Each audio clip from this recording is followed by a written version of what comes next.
Euroregione.news.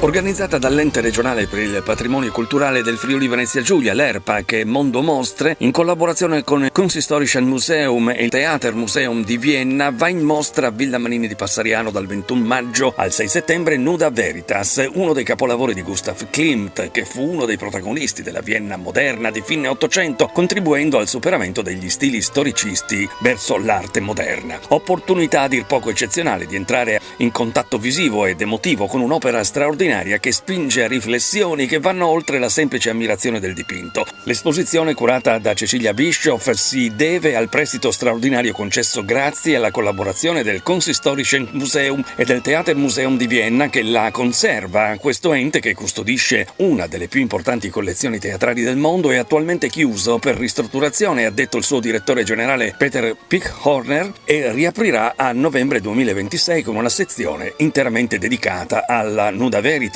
che da lì non si muoverà più. Questa di Villa Manin è quindi l'ultima occasione per ammirare l'opera al di fuori della sua sede di conservazione, in un luogo, ha aggiunto Pickhorner, in cui si percepisce una dimensione mitteleuropea, luogo in cui si firmò il trattato di Campo Formio e si definirono confini, ma ora luogo che celebra la libertà assoluta dell'arte, quella che crea ponti laddove la politica creò muri. Nuda Veritas è considerata una delle espressioni più intense della modernità artistica, capace di unire bellezza estetica e riflessione etica. Gustav Klimt dipinse questo olio su tela immortalando una donna senza veli che non teme lo sguardo di chi la giudica, la cui nudità è totalmente diversa dalle rappresentazioni di nudi dell'epoca, un'esibizione del corpo non destinata a catturare i sensi bensì l'intelletto, perché la verità è potente e nessuno può tenerla nascosta. Nulla è casuale in questo dipinto, dallo specchio che la donna tiene non rivolto a sé ma a chi la osserva, al serpente che sale la gamba della donna, fino alla citazione di un aforisma di Schiller: se non puoi piacere a tutti con la tua opera, il tuo lavoro artistico accontenta pochi, piacere a molti è male. Una complessa e sfaccettata allegoria sotto le spoglie della nudità, di polisemica interpretazione, quella che Klimt dipinse nel 1898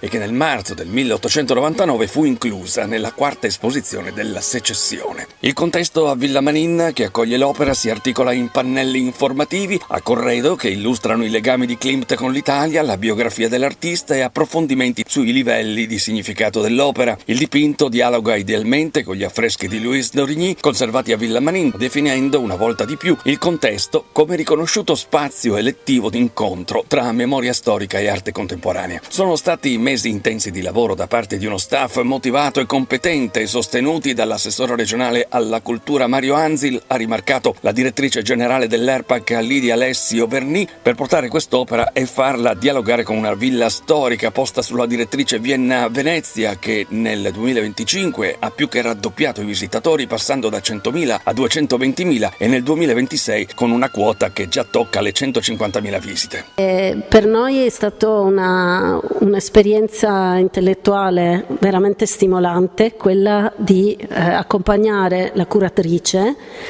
Cecilia Bischoff in questa operazione di dialogo tra Villa Manin e questo capolavoro, e tra questo capolavoro e le riflessioni che può suscitare anche nel visitatore. Quindi così si inanellano le varie stazioni di questo percorso, quindi troverete certamente una visita che si incentra su un grande capolavoro, ma attorno a questo capolavoro una ricchezza anche di collegamenti, di idee, di riflessioni e di possibili sviluppi che ci arricchisce veramente. Una contestualizzazione cercata, studiata, voluta, anche se il contesto, quindi la villa e l'opera stessa, quindi il periodo alla quale appartiene, non sono coincidenti. Esatto, ma quanto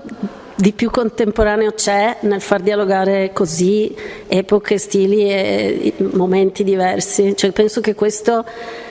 però questo appunto è una considerazione mia personale, penso che questo possa risuonare moltissimo proprio nel visitatore contemporaneo. L'elogio alla grande capacità di lavoro per rendere tecnicamente possibile questo evento è stata sottolineata anche da Simone Todorov di San Giorgio, amministratore delegato di Mondo Mostre, braccio operativo dell'evento. Se il Friuli ringrazia e non dimentica, in riferimento al terremoto del 76, ha detto Simone Todorov di San Giorgio, è anche vero che noi dobbiamo ringraziare il Friuli per il dialogo interculturale di cui è capace. La curatrice della mostra, Cecilia Bischoff, ha illustrato la complessità dell'opera Nuda Veritas, che ha richiesto di impostare uno spazio riflessivo e creativo aperto ai diversi livelli interpretativi che l'opera propone.